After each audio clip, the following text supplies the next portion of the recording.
welcome to the Squared Circle Psychobabble. My name is Michael Valenti. This is Ralph Valenti for the best conversations in AEW, WWE, NXT, and New Japan Pro Wrestling. Make sure you subscribe and hit that bell for notifications.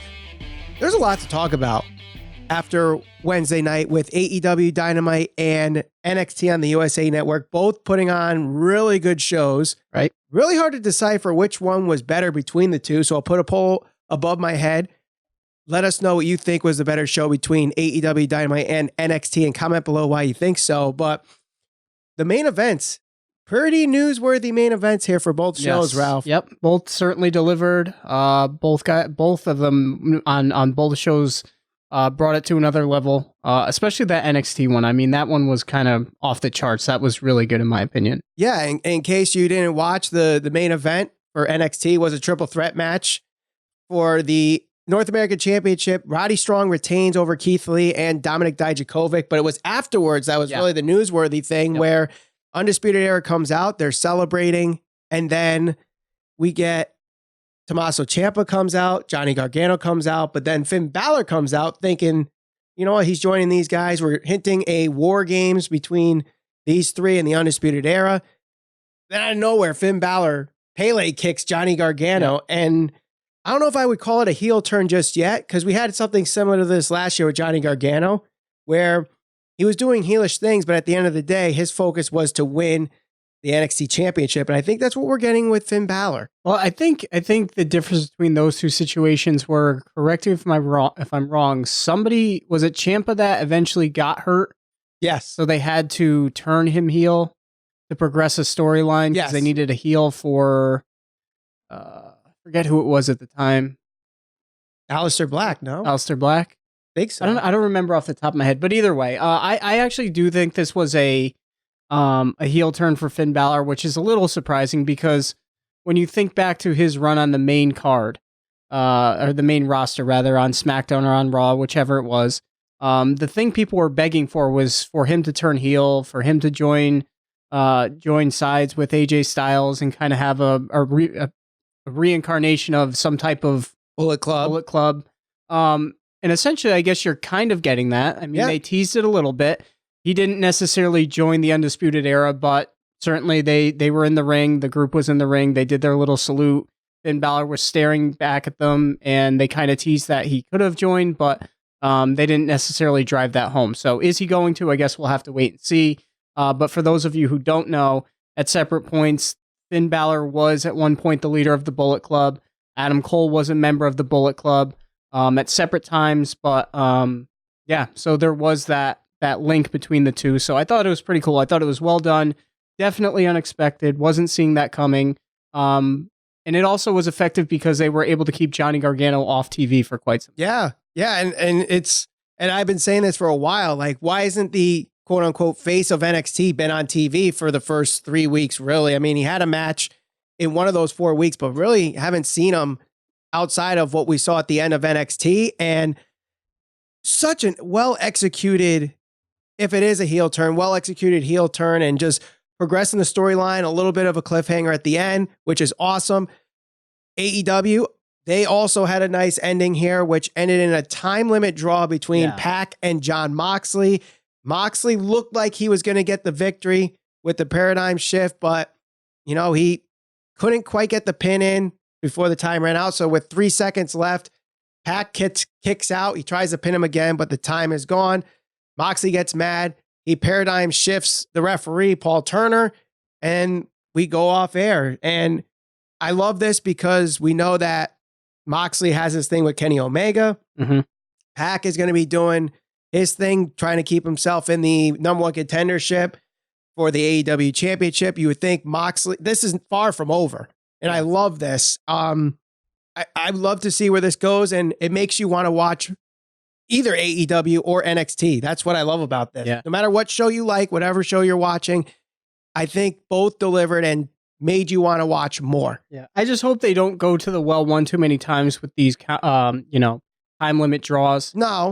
I understand, people were a little indecisive about how they felt, and some people were a little divided. They were upset because they didn't necessarily get a winner, but you have to also remember there's only so many top established guys within AEW, so they have to do everything they can to protect these guys. And they especially a guy like Jon Moxley, who is going to go on and face Kenny Omega, and then you have PAC, who is a guy who they're certainly trying to incorporate in the main event picture. So neither of them could really afford to lose here, and that's something we touched on. We both expected there to be some type of either fluke win or fluke finish, and it wasn't necessarily a fluke. It kind of elevated both of them because it was like, you know, they're both doing their very best to win, and neither of them could get the job done in the time limit given. So, you know, I understand why they did it, so I'm not going to crap all over it. I think it's fine. Yeah, and it protects both guys, and both of them have big matches coming up at Full Gear. I believe it was reported earlier today from Wrestling Observer Newsletter that PAC and Hangman Page will be facing off at Full Gear, a rematch of that match, and of course Moxley with Kenny Omega. But let's get on to the full brunt of first AEW Dynamite. We found out who's going to be in the finals for the AEW Tag Team Championship Tournament. It is the Lucha Brothers versus SCU. We also had another tag team match where the Young Bucks beat the Best Friends, and they accepted the challenge from Santana and Ortiz. Kenny Omega and Joey Janela have a rematch from AEW Dark, where Kenny Omega goes over, giving him an official win with that matchup. Britt Baker gets a victory over Jamie Hayter. And, of course, the main event, which ended in a draw. We also had an awesome segment in between there with Cody and Chris Jericho, where Cody punches the window from the skybox. They do a scrum altercation outside in the booths and the snack stands, and you know Jericho's going in Dippin' Dots. Excellent, well done segment there. Major takeaways from this show. From AEW, Cody is extremely over, which is, you know, not necessarily surprising, but when you think back to him leaving the WWE, joining the Bullet Club, I remember a lot of people not being so hot on the idea of a guy like Cody Rhodes going and joining the Bullet Club. He didn't necessarily fit in because before he went there, he was essentially just Stardust. People weren't really too high on that. The idea of him going in that group. But he was able to overcome all of that, really came out of that as probably one of the more over popular guys from the group. And I'm happy for him. That's awesome. He's really over. Jericho is great in his role. I thought that was definitely the better segment of the two shows. I liked his line about saying, you know, we're not in that other company. We're not going to pretend there's some, you know, force field or whatever he said, and that's preventing me from coming up there. I thought it was well done. I thought the DDP thing was really good. Where does that go from here? Speaking of that DDP segment. So DDP comes out with Dustin Rhodes and MJF to, you know, back up Cody Rhodes. We already know the inner circle with Sammy Guevara, Santana, and Ortiz. Do you think between now and Full Gear, we'll get some kind of 8-man tag or something along those lines? Or is this the start of something in the future where this will be a faction war for months and possibly even years to come, where it's the Nightmare Family versus the Inner Circle, similar to what we've seen for a long time with, you know, the Four Horsemen, the NWO. I don't know if they'll actually give like Cody and, you know, that whole group a actual name, or if they're just going, you know, coincidentally, they were all joining up because, you know, they're all, you know, there's a relationship there. Yeah, it's the Nightmare Family. Yeah, MJF is obviously Cody's best friend until he turns on him, which everybody's kind of anticipating. Dustin, brothers, DDP, the relationship has been there. They've explained it. So, yeah, I mean, at some point, I'm sure we'll get some type of 8-man tag, but I imagine this will go on for at least the next several months. Yeah, and of course, with Santana and Ortiz having their ordeal with the Young Bucks, who also have ties with Cody, a lot of intertwining with storylines, and AEW is doing a really good job with that. And one takeaway that I will have to say for AEW Dynamite on a positive note is I think in losing efforts, they actually got some people very, I wouldn't say 100% over, but I think people have gotten a better look at these people and got some recognition, some notoriety here. One of those is Joey Janela. I think Joey Janela showed people that he's more than just a deathmatch gimmicky wrestler, can actually go with someone if given the time and the right person in the ring. And obviously Kenny Omega being arguably the best wrestler in the world made him look really good in a losing effort. The other one, believe it or not, I actually like Jamie Hayter in the match with Britt Baker. I thought Jamie Hayter played a very good heel role. And I did like how I believe it was Excalibur mentioned that she is a tag team partner of B. Priestley over in Stardom, who, B. Priestley's having her problems with Britt Baker. So it kind of helps the storyline there that she beat her tag team partner. And we'll see what happens with that. But I thought Joey Janela and Jamie Hayter looked really good in this night. Yeah. Just the fact that they're acknowledging things outside of AEW to try and bring credibility to the wrestlers, I think is a really good touch that they've been doing. We saw them do it, and we talked about it last week, wondering if they were going to acknowledge Kenny Omega's win over Rey Fenix. They actually did. They did a little highlight package.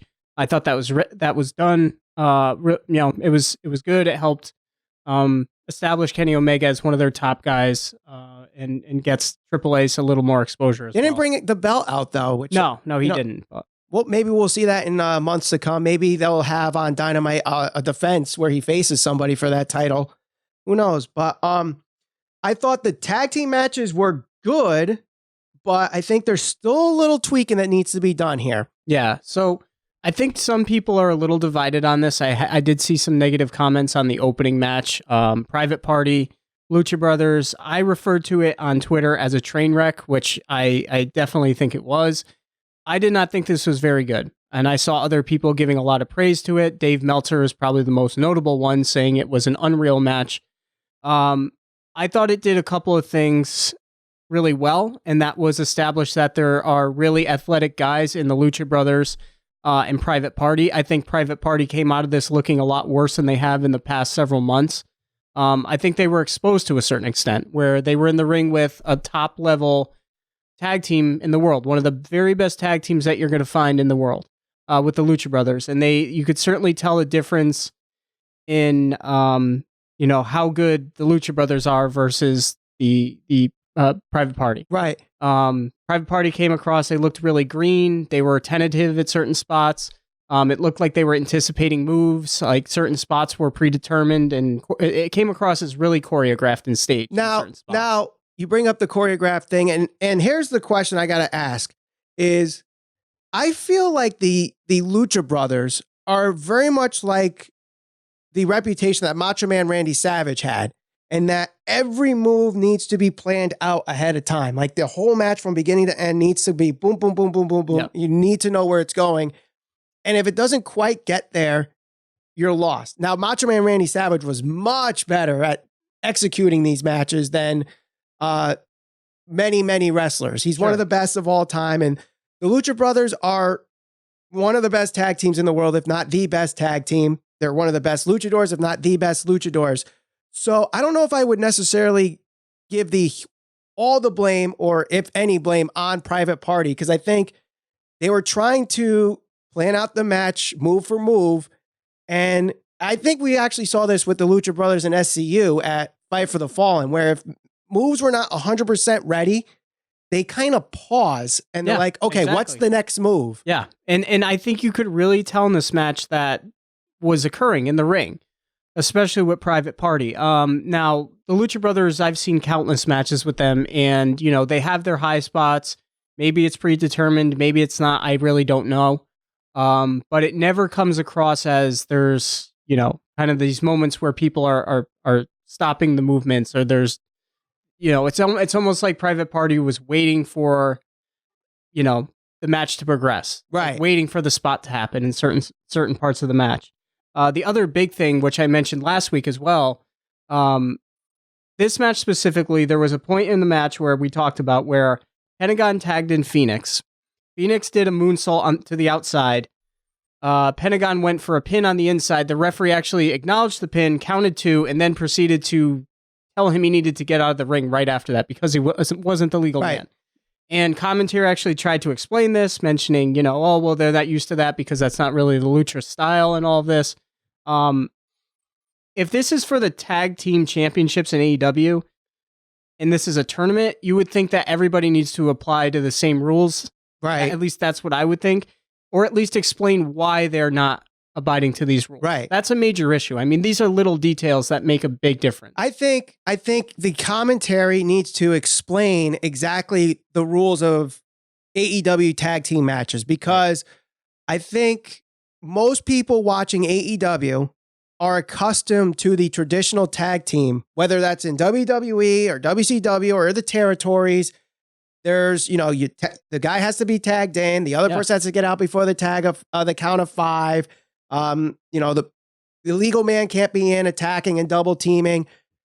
But in Lucha tag team rules, it's very different. Like, basically, when Rey Fenix gets out of the ring to do his moonsault or whatever, now Pentagon can re-enter as a legal man because Rey Fenix took himself out of the match. Yep. And Lucha Libre does that to make the matches fast-paced.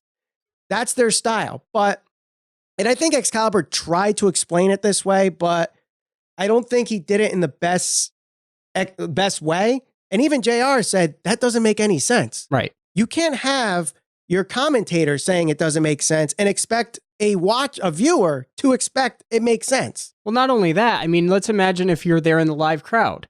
They don't hear the commentary, so granted, they're never going to hear the commentary if they're live, but especially for something like that, it needs to be explained at the very beginning. You would imagine if this is a tournament, everybody has to abide by the same rules, at least until if it's the final matches and then, the two teams have to abide by certain rules, then okay, I get that. But, why in that match is it okay for them not to tag in, or the legal man can make pins, and then in the SCU match, they don't have to follow those types of rules. Right. If this were in any other match, if this was in WWE, I know this would be ripped apart all over Lucha Twitter. House Party rules. This is exactly Lucha House Party rules. I know, but it seems like for whatever reason, when AEW does things like this, people don't want to critique them and they're willing to overlook that type of stuff. Right. This is stuff that matters. You can't have things like this going on where your commentary is getting lost and the rules don't make sense to the viewer, to the people in the crowd. Like I said, just hold them accountable. Yeah. Don't be biased. I'm not being biased. There's a lot of things that WWE does that I call them out on. Doesn't mean I don't like WWE. This doesn't mean I don't like AEW. But that match, in my opinion, was not very good. Mm-hmm. There was a lot of athleticism. That doesn't mean it's a great match. Now, the Keith Lee match, Dijakovic and Roddy Strong, there was a lot of athleticism in that match as well. But it was showcased in a way where you never lost sight of the meaning of the match. Exactly. I feel like this match with Private Party and the Lucha Brothers, there was a lot going on. It was a little chaotic at times. The tag part was a big thing for me, where I had to actually rewind it and be like, wait a minute, what's going on here? Yeah.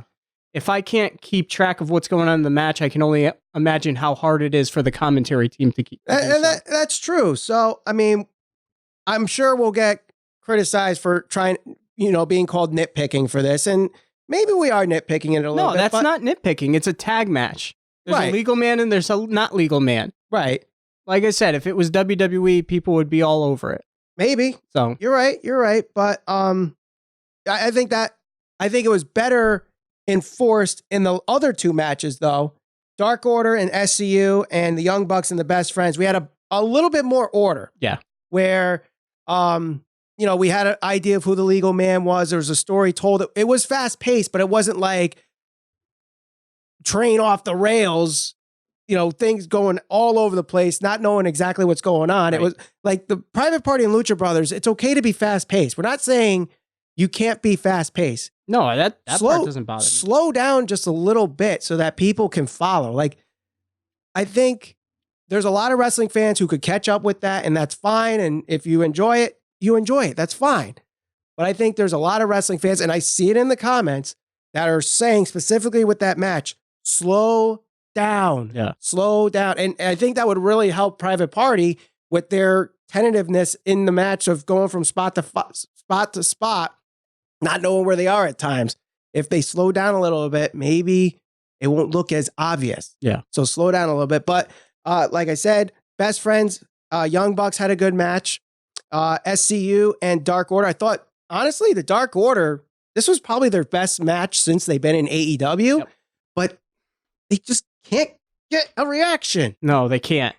And that's the worst part about it. It's not a positive reaction. It's not a negative reaction. It's just nothing. People are not reacting to them, and that's the worst possible thing that you can have. And I mean, they were doing heel things. They were preventing hot tags. They were preventing, Scorpio Sky to get involved in this match heavily and cornering guys and double teaming. The crowd just can't get into it. And during this match, we had Chris Jericho come out and enter the skybox. To me, it took away from the match, and I actually think a hot tag was executed here, but the crowd was distracted by Jericho, so they missed it. Maybe that was a good thing because of, they're bringing the attention to Jericho instead of the lack of reaction from the Dark Order. That was the one thing that I noticed from this match too. I think that they could have brought Jericho out or the Inner Circle for that matter, out at any other point, and it was unfortunate that it was during this match because this was a semi-final match. You would want people to be as invested in that match as possible, whether Dark Order is over or they aren't over.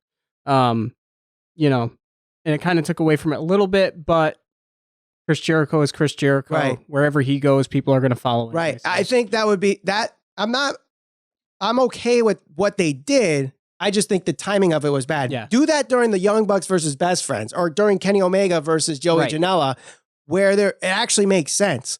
There's no correlation between SCU or the Dark Order with those four whatsoever. Mm-hmm. It made no sense. Yeah, and those matches didn't mean as much either because they weren't semifinal matches of a tournament. Every match matters in AEW because wins and losses matter. According to them, I guess so. All right, let's move on to NXT, which they had a good show. Rhea Ripley wins in the opening match against Bianca Belair. We got a little bit of things outside with Io Shirai and Candice LeRae setting up a match for them next week. Matt Riddle and Cameron Grimes having themselves a good match. We had a 6-man match where Breezango and Isiah Sweve defeated the Forgotten Sons. Dakota Kai and Tegan Knox become the number one contenders for the WWE Women's Tag Team Championships as they beat Marina Shafir and Jessimyn Duke. And of course, the NXT North American Championship where Roddy Strong retains. Excellent wrestling throughout the night. My big takeaway here, I think, similar to AEW, there were some people that looked good in losing efforts, particularly Cameron Grimes showing you that he can actually go in a match longer than 6 seconds here. Yep. So I thought that was good.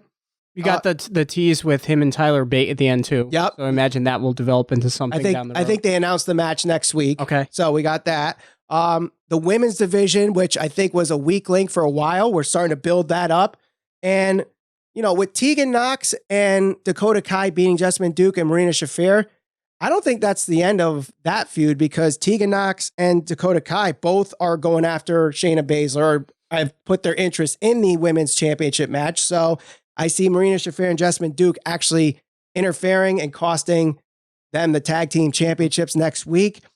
Bianca Belair, Io Shirai, Candice LeRae, Rhea Ripley, all part of that number one contender. So we'll see how this goes. I like the direction that they're going with the women all around. And it's encouraging to see because if you think back about 6 weeks ago, we were kind of talking about how there isn't a lot of depth within the women's division in NXT, and they were able to make people feel really important in a short amount of time, especially Rhea Ripley, who was brought over from NXT UK. I think she's definitely ready. If there's anybody that's going to take the belt off Shayna Baszler in an impressive performance, I think it'll be her. Mm-hmm. They're building her up the right way. I really liked the match that her and Bianca Belair had. Yeah. It wasn't necessarily, one of those crazy fast-paced matches. It was a slower, methodical type match. Hard-hitting, highlighted both of their abilities really well. I like that match a lot. But yeah, definitely a really solid showing from NXT. Now, one thing I forgot to mention in the results is Angel Garza beat Jack Gallagher, and that kind of teased something with Leo Rush for the NXT Cruiserweight Championship. Right. So be interesting to see where that goes. Overall, I think both shows continued their storylines.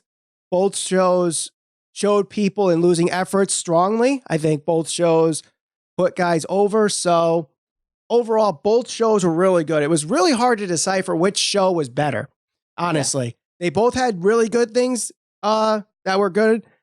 Both shows, I think there could have been something that was better. The Angel Garza, Jack Gallagher match wasn't exactly anything to brag about, although we got a further storyline with Garza and Leo Rush. Other than that, I mean, that both shows were good. Yeah, both shows helped to develop storylines, progress storylines. Got some extra attention on some other people. I think the Finn Balor thing is probably one of the more talked about, segments from either of the shows. Certainly the segment with Cody and Jericho was definitely talked about quite a bit. So, yeah, both two solid shows. I really don't think you can say one was better than the other. They were both definitely both delivered in the ring. At the end of the day, the fans just win with this because it's helping elevate both of the shows with the competition between both of them. Now, there's only one way to really decipher what show is better, and that is ratings. Well, yeah. Or which show people have preferred in that one specific night. Right. So the ratings have come out, and they're interesting. Very interesting. So both shows lost viewers. Yep. AEW actually dropped below 1 million. They had 963,000. NXT dropped below 700,000. They were at 690, I believe it is. I have to double check after we record here.